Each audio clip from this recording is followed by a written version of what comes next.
Kitab Hosea. Kedengarannya kayak kitab kuno yang agak susah dipahami kan? Tapi coba deh kita lihat dari sudut pandang yang beda. Gimana kalau ini sebenarnya bukan sekedar teks kuno, tapi sebuah drama. Drama yang super emosional tentang cinta, pengkhianatan, dan sebuah komitmen yang jujur aja kayaknya nggak masuk akal. Nah, itulah yang mau kita bongkar sama-sama hari ini. Oke, coba bayangin sejenak. Gimana rasanya kalau kamu diperintahkan untuk menikahi seseorang yang kamu tahu betul bakal selingkuh? Dan kamu harus melakukannya sebagai sebuah pesan untuk dunia. Gila kan? Ini bukan cuma permintaan aneh.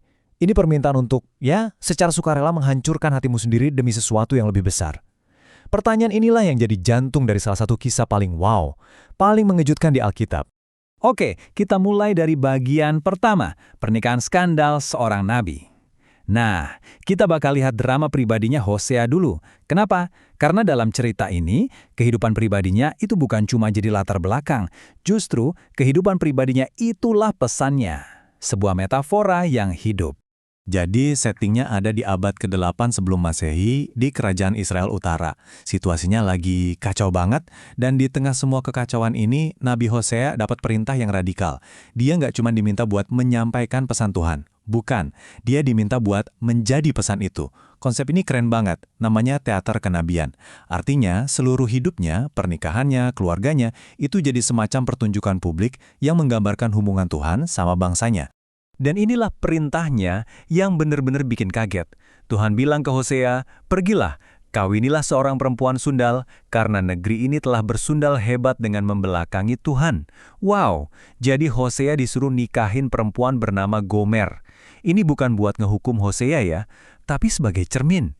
Pernikahan yang pasti menyakitkan ini tujuannya cuma satu, buat nunjukin ke seluruh bangsa Israel gimana rasanya pengkhianatan mereka, gimana penyembahan berhala mereka itu melukai hati Tuhan.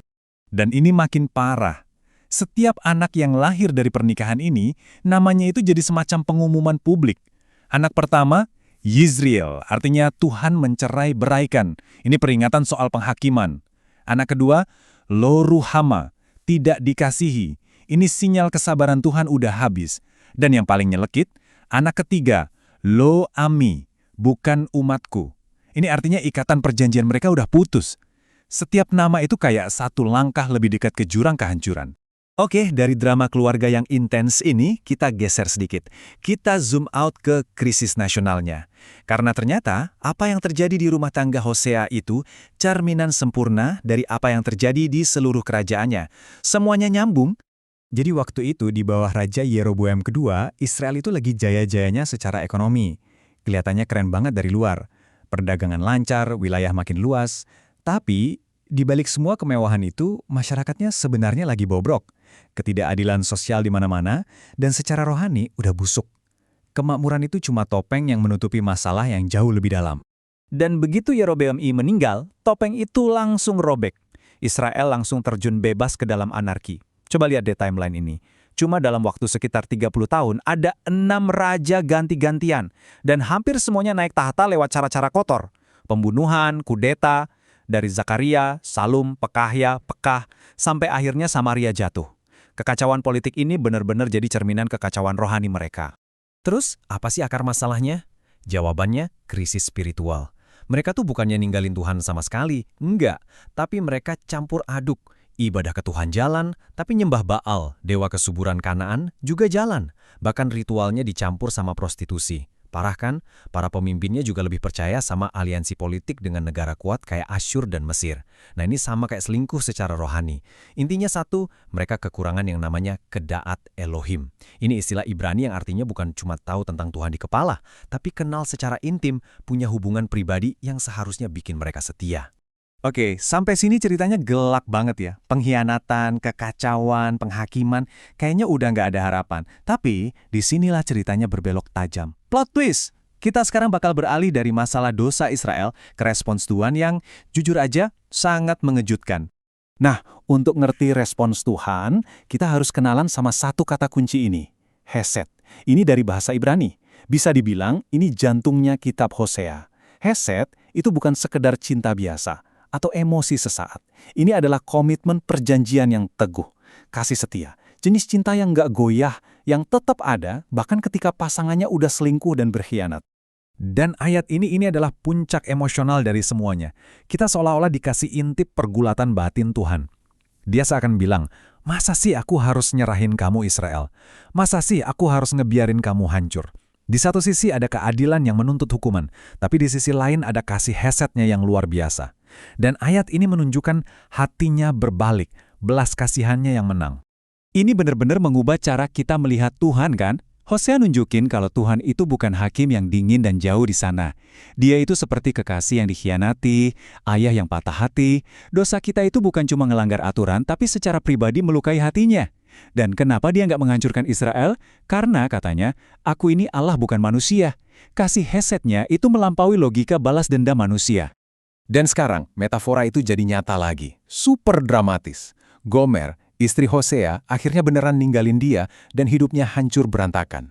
Terus, Tuhan kasih perintah yang lagi-lagi nggak masuk akal ke Hosea. Cari dia, beli dia kembali. Bayangin, bukan karena Gomer pantes sama sekali bukan, tapi murni sebagai tindakan cinta yang mau memulihkan segalanya. Dan penebusan ini ada harganya. Lihat deh, 15 shikal perak dan 1,5 homer jelai. Ini harga seorang budak pada zaman itu.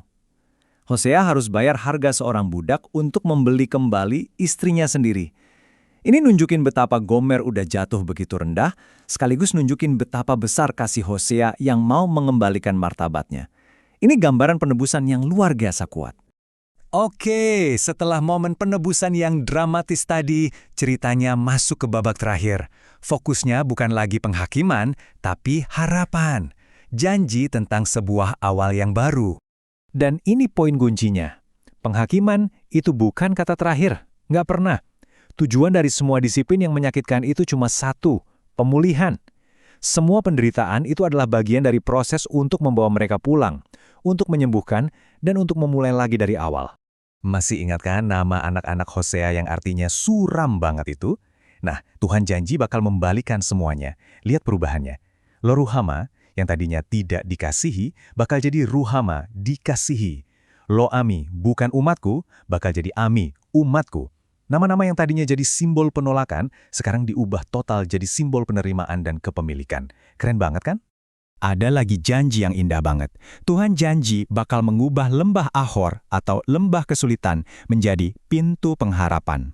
Buat orang Israel, lembah Ahor ini tempat yang penuh kenangan buruk, tempat kegagalan, dosa, dan bencana. Dan Tuhan bilang, aku akan ambil tempat tergelap dalam sejarah kalian, dan aku akan jadikan itu gerbang menuju masa depan yang penuh harapan. Luar biasa. Dan hubungan baru yang Tuhan janjikan ini nggak akan rapuh lagi. Kenapa? Karena fondasinya dibangun di atas karakter Tuhan sendiri.